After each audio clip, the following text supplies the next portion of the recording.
Merci de nous suivre sur Golgotha Télévision. Mesdames et messieurs, bienvenue dans cette émission Les Leaders. Une émission qui reçoit pour vous aujourd'hui Maître Anaël Makabou, qui est une personnalité politique dans cette ville de Lubumbashi, pourquoi pas en République démocratique du Congo, à qui nous disons bienvenue Maître Anaël. Oui, bonjour M. Trésor. Je salue tous les téléspectateurs qui le suivent en ce moment. Lui, comme je viens de vous le présenter, il s'appelle bel et bien Maître Anaël Makabou. Maître Anaël, comment vous allez d'abord? Moi, personnellement, Maître Anaël Makabou Beto. Ok. Je me porte bien à merveille. Surtout quand je suis dans la peau des fascistes. C'est-à-dire que vous êtes un fasciste de surcroît. Un fasciste de surcroît, oui. Le leader.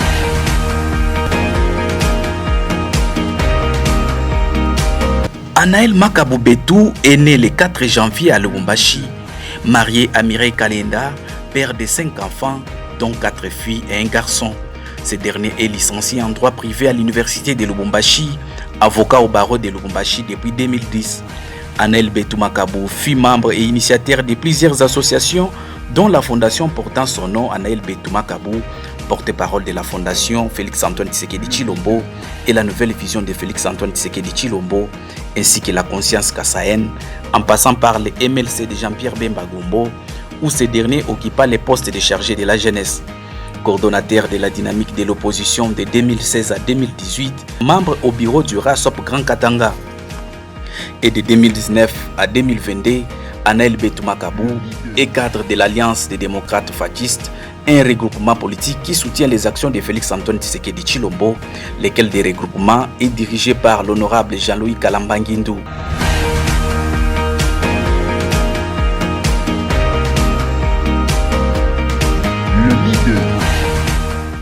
Vous êtes arrivé en politique en quelle année? Qu'est-ce qui vous a motivé pour qu'aujourd'hui vous puissiez embrasser cette carrière politique? En fait, M. Trésor, le parcours est trop lent. Je crois que, ayant la passion de servir le pays, de vouloir aussi apporter une pierre dans la scène politique de ce pays, au regard des ambitions que nous avons pour aussi apporter un plus par rapport au social, au développement et l'émergence du Congo. C'était en 2003 que je sentais déjà en moi cette passion-là de servir le pays. De servir le pays. Alors aujourd'hui, vous êtes en politique, vous êtes fasciste de surcroît. Lorsque vous regardez les événements qui se passent au niveau de notre société congolaise, l'avènement de Félix-Antoine Tshisekedi Tshilombo au pouvoir, beaucoup de gens avaient de l'espoir en disant Félix est venu pour libérer le peuple congolais dans sa misère totale, dans sa pauvreté. Aujourd'hui, 3 ans après, Félix-Antoine Tshisekedi Tshilombo à la tête de la République démocratique du Congo, qu'est-ce qui a changé? En fait, le changement est vraiment total et vraiment d'une grande considération parce que vous allez voir. Il est total. Bon, si je dirais total, je mettrais Tshisekedi à la place de Dieu. Oui. Mais donc c'est une œuvre humaine, mais quand même il est positif. Positif par rapport à quoi? Vous avez vu vous-même, depuis l'avènement du pouvoir de Félix Tshisekedi, il y a eu quand même un sourire, si vous voulez, aux lèvres de la population. Un sourire. Jusqu'à aujourd'hui. Jusqu'à ce jour, vous sentez que la population sourit de voir Félix Tshisekedi à la tête du pays. Oui, la population. Avec la souffrance, la pauvreté. Et lui a même donné encore cette chance-là, de lui donner encore le mandat de 2023. Maître Anaël, c'est que vous dites là, vous êtes sincère avec vous-même. Vous savez que oui. Depuis que Félix est au pouvoir, oui. il y a les garanties, les libertés individuelles, les garanties par la Constitution qui sont vraiment en train d'être jouir par la population, ce qui n'était pas le cas. Vous savez vous-même, le peuple était dans une tyrannie, comme je peux le dire. C'était sous forme d'une servitude. Personne ne pouvait parler de tels aux médias comme je le fais maintenant. Personne ne pouvait se manifester. Mais à l'époque de Kabila, les gens parlaient aussi dans les médias. Mais moi, vous, combien de fois vous avez crié? Ceux qui parlaient, mais vous avez parlé à l'époque de Joseph Kabila. Mais vous étiez à l'aise. On n'était pas à l'aise. Qui vous a dit ça? On a eu à bouffer les gaz lacrymogènes tous les jours ici. Parce qu'on voulait... Et sous Fachi, les gaz lacrymogènes ne s'utilisent pas? Non, mais ça s'utilise pour des raisons... Ça dit, vous comprenez que les gaz aussi s'utilisent sous Fachi? Dans le cadre, au détriment de la population, au détriment de certains regroupements politiques qui est du reste garanti par la Constitution. Nous étions de ceux-là qui ont bouffé les gaz lacrymogènes, qui ont été plusieurs fois arrêtés, et beaucoup de choses. Nos cabinets ne fonctionnaient pas valablement. On était toujours en cavale parce que un bon jour, vous avez cité X, Y à la télé. Et vous voyez qu'aujourd'hui, là, tout le monde peut parler de tout le monde et il peut s'exprimer comme il veut. D'abord, c'est vraiment un succès pour Félix. Les sociales de la population. Le social aussi, ça évolue bien. Ça évolue bien, maître Noël. Encore, les sociales évoluent bien au Congo. Ça évolue. Aujourd'hui, un sac de braise coûte 35 000 francs. À l'époque, c'était 15 000 francs à l'époque de Kabila. Non, il ne faut pas parler seulement de la braise. Moi, non, c'est un exemple. Quand on parle du social, on voit le panier de la ménagère. Parce que moi, je peux te parler aussi de la farine. Et je peux t'amener même au niveau d'un sac de ciment. Mais les transports en commun. Qui coûte aujourd'hui 15 000 francs. Les transports en commun. À l'époque, pour construire. Les carburants, 1 litre d'essence. Mais moi, je suis en train de vous donner quelques grandes lignes. Aujourd'hui, on construit facilement parce que le ciment coûte moins cher. Un sac coûte 15 000 francs. Et partout mais à l'époque, même à l'époque de Kabila, il coûtait à 12 500. Non, moi je pense que moi et toi, à l'époque de Kabila, nous avons souffert pour avoir un sac de ciment même à 50 $. Et ce qui ne peut jamais se faire avec Félix. Et si on veut aller au-delà, c'est pas seulement ça, il y a beaucoup de choses. Mais aujourd'hui, la population est en train de crier, maître Anaël. Attendez, vous êtes leader, c'est pourquoi je vous ai appelé dans cette émission, avec cette hausse des prix du pétrole au niveau des stations-service. Oui. Nous avons les prix des transports en commun qui dégringolent. C'est comme si, malgré cette fixation des prix des transports par le maire Haï de la ville de Lubumbashi, rien n'est fait jusque-là et la population est en train, ne sait plus à quel sens c'est voué. Et tout ça, ça entre dans les crédits de votre pouvoir. Non, mais vous devez comprendre que le président de la République, une fois au pouvoir, vous savez qu'il avait un grand travail à faire. Aujourd'hui, vous voyez, il a commencé par... il y avait un mariage qui n'était pas trop bien. Mais pour résoudre ça, il faut toujours les mariages FCC. Là, c'est déjà passé, maître Anaël. Non, c'est déjà passé. Oui, là, il a les mains libres. Qu'est-ce qui l'empêche? Non, pour arriver à se séparer de ce mariage-là qui n'était pas trop bien, il fallait un travail là-dessus, assudi.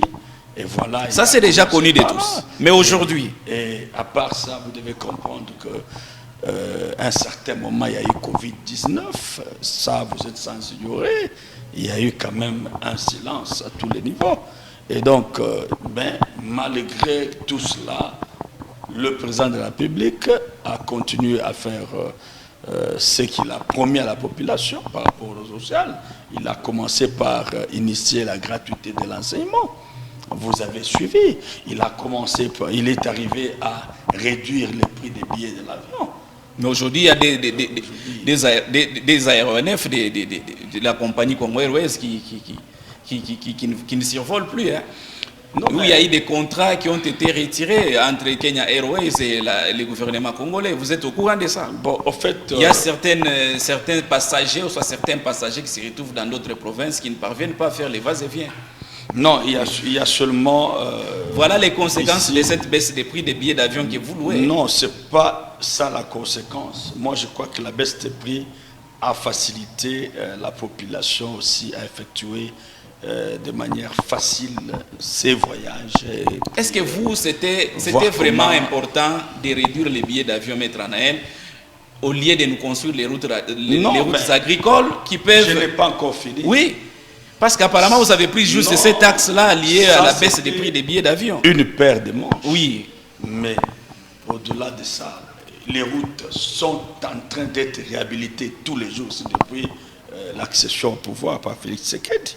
Vous avez vu vous-même, il y a toujours barricadage des routes parce qu'on arrange pour déviations partout dans la République démocratique du Congo. On est en train de réhabiliter les routes. Ici avec Kaboula, mais ce n'est pas même à parler. Et aujourd'hui, nous avons... routes, à part les chaussées de Kassenga? Non, mais ça, c'est d'abord... Quelle est cette route que le gouvernement a déjà construite ici? Non, ici. Comme boulevard Félix-Antoine Tshisekedi, oui, l'ancien ex-chaussée.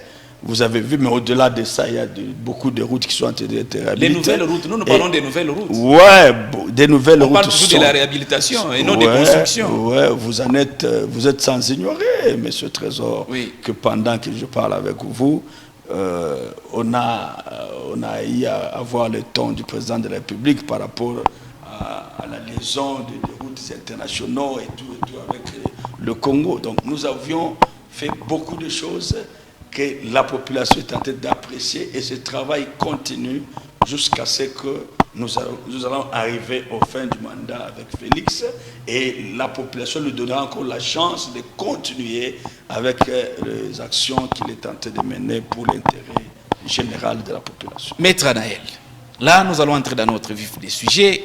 C'est cette proposition liée à la révision constitutionnelle initiée par les députés nationaux Steve Mbikai. Aujourd'hui, Steve Mbikai, dans sa lettre, ou soit dans sa proposition, ce dernier demande à ce que les mandats du chef de l'État puissent passer de 5 ans à 7 ans, voulais-je dire. Quelles sont les motivations, vous, parce que vous, fascistes, vous êtes prêts à recevoir cette proposition-là initiée par Steve Mbikai, question que le chef de l'État congolais puisse avoir un mandat de 7 ans. Votre analyse? En fait, bien sûr, on ne peut pas refuser de recevoir une telle proposition pour le simple fait que nous sommes au pouvoir. Alors il faudra qu'on soit fou. Mais il y a seulement le problème de la période. La période que traverse le pays, c'est une période qui fait à ce qu'on n'ait pas assez du temps. Parce que qui parle révision constitutionnelle, mais il doit savoir qu'il y a beaucoup de choses à faire par rapport à la révision constitutionnelle. Il y a une procédure à suivre qui est du reste prévue dans notre Constitution, parce que ce n'est pas dire que non, la révision va se faire automatiquement et sans qu'on puisse y procéder par certaines procédures qui sont prévues par la loi. Et donc, moi, je crois que pour ce qui est de cette proposition, il n'est pas... Parce que d'abord, la révision constitutionnelle, elle est prévue par la loi. Donc, au vu de l'article 218 de la Constitution, on prévoit la révision constitutionnelle. Mais si vous lisez cet article, vous allez voir qu'il y a beaucoup de choses qui sont demandées. Il y a une procédure à suivre. Mais le temps là qu'on va se miser sur ça, pendant que nous courons vers les élections, pendant qu'il y a encore d'autres questions pendantes qui doivent concourir à cette période préélectorale, comme je puis l'appeler.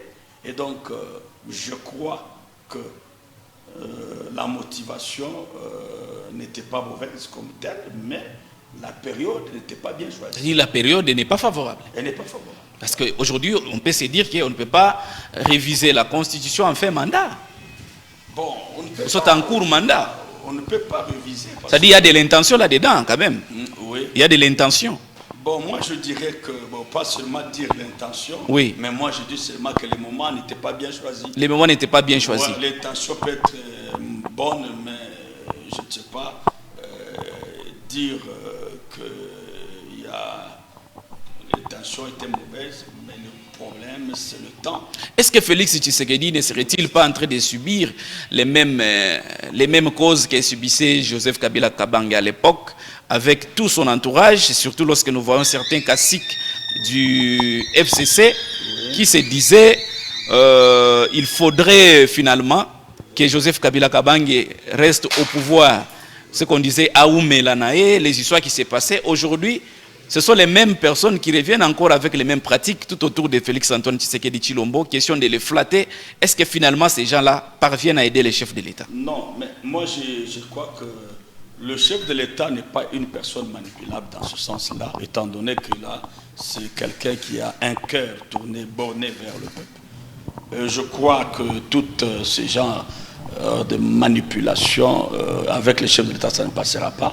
Et je crois que si vous voyez très bien, tous ces genres de manipulation se faisaient et c'était appuyé encore par des détournements et tout et tout. Vous voyez aujourd'hui, il y a l'IGF qui est là. C'est parce que le président ne veut pas voir beaucoup d'abus autour de lui. Et je crois ce genre-là, ce n'est plus le moment. Maître Anaël Makabou, peut-être nous sommes en train d'étendre vers la fin de notre émission. Les leaders ADEFAT, dont vous êtes cadre de ces regroupements politiques, qui est ADEFAT, aujourd'hui, avec l'organisation des élections qui s'annonce déjà, ça se trouve au niveau, c'est à l'horizon d'ailleurs, si nous pouvons dire ainsi, comment votre association, votre mouvement politique s'y prépare pour affronter ces élections en 2023? Oui, ADEFAT en tant qu'allié de taille de l'UDPS, en tant que grand regroupement politique, ADEFAT regorge plusieurs personnalités politiques, regorge plusieurs organisations politiques et regorge plusieurs partis politiques. Et donc, je crois que c'est un regroupement qui est là pour que nous puissions donner la grande majorité au président. Et je crois qu'ADEFAT va donner une très grande majorité.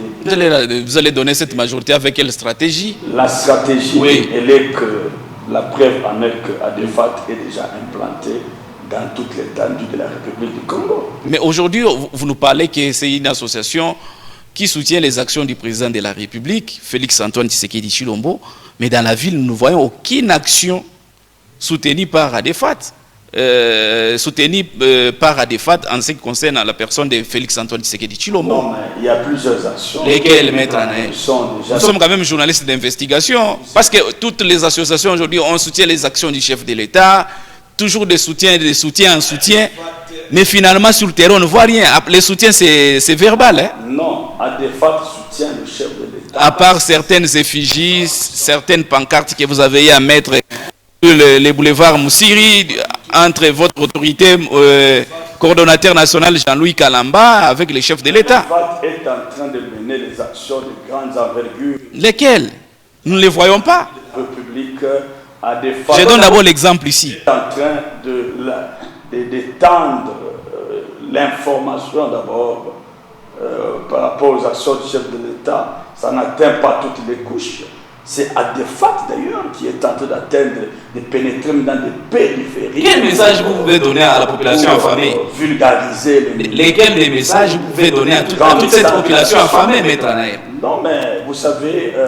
une population affamée, vous venez avec les messages du chef de l'État. Non, on ne peut Quel pas... message? On ne peut pas aujourd'hui accepter que oui, la population est affamée, mais il faut dire que la population est en train d'attendre... Elle va attendre jusqu'à quand? Tant de promesses. Jusqu'à quand? Non, il y a tant de promesses. Vous promettez même en 2022. Qui ont été données, mais il y a aussi d'autres trucs qui sont déjà réalisés et d'autres qui sont en cours. La population attend faire un bilan après 5 ans. Et je crois que ce bilan sera positif. Vous avez un bilan présenté en 2023? ADEFAT, oui.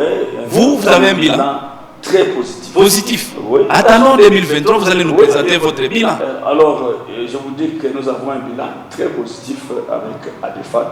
ADEFAT est vraiment en train de travailler et à pied d'œuvre chaque jour ici. On travaille tous les jours d'affilée afin que le peuple soit informé de toutes les actions que le chef de l'État est en train de mener. Et ADEFAT est en train de sensibiliser les gens pour les préparer encore, de ne plus revenir encore aux erreurs passées, d'aller donner de voix aux gens qui vont encore piller ce pays. ADEFAT travaille de manière communicationnelle et travaille aussi de manière dans le cadre social. Il fait des actions sociales dans des périphéries. Donc vous êtes sans ignorer que moi d'abord qui vous parle, il n'y a pas longtemps que nous avons mené une action au niveau de Bongonga. Et moi personnellement j'étais à la tête de cette action. C'était une matinée politique qui t'a accompagné de certaines actions sociales. Et donc nous sommes là éparpillés et la ADEFAT regorge de leaders d'opinion dans tout l'étendue de la République. Nous sommes partout. On a des sièges sur toute l'étendue du Congo. Si vous allez à Kinshasa, en face de la permanence de l'UDPS, il y a ADEFAT. Mais quelque part, maître, lorsque vous parlez de l'ADEFAT, on vous accuse, vous, d'avoir débauché certains cadres de l'UDPS afin qu'ils soient au sein de votre association. Vous êtes au courant de ça? Débaucher les cadres de l'UDPS. La plupart de vos cadres sont les gens issus de l'UDPS. Vous êtes en train de dépouiller l'UDPS. À créer les différentes UDPS ADEFAT. Nous sommes les alliés de ça, c'est selon ce que nous nous rapporte comme information. Nous sommes les alliés d'État et de l'UDPS. La raison en est que le coordonnateur national d'ADEFAT. Votre micro. Il est député de l'UDPS. Il est député élu sur la liste de l'UDPS. Et donc, s'il y a ADEFAT aujourd'hui, il faut que l'opinion publique comprenne que ADEFAT veut élargir l'espace. Nous savons qu'il y aura la liste IDPS. Ça sera toujours acquis pour le chef de l'État, Antoine Félix Tshilombo Tshisekedi. Et il y a aussi ADEFAT qui va aussi apporter son appui, parce que je sais que nous aurons beaucoup de députés, et tous ces députés seront acquis pour le chef de l'État. Et donc, s'il faudra dire que nous avons débauché, l'ADEFAT n'a pas cette culture-là. De déprimer du régime passé. On va débaucher. C'est comme si on déshabillait Saint-Pierre pour habiller Saint-Paul.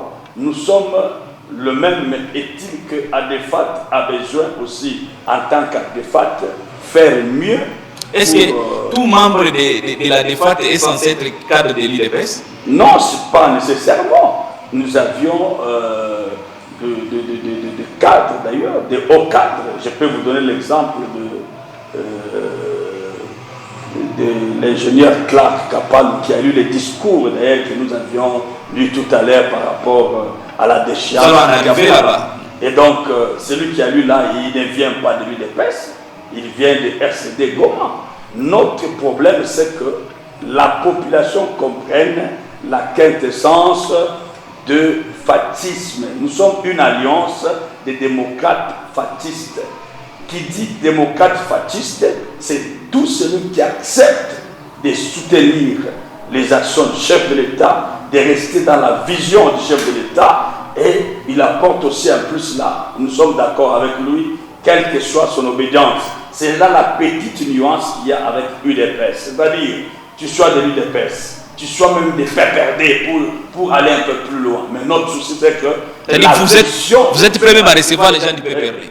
Oui, nous sommes prêts à recevoir que tout celui qui vient nous soutenir et qui accepte la vision du chef de l'État. Je ne parle pas des gens du PPRD qui sont en train de refuser cette vision.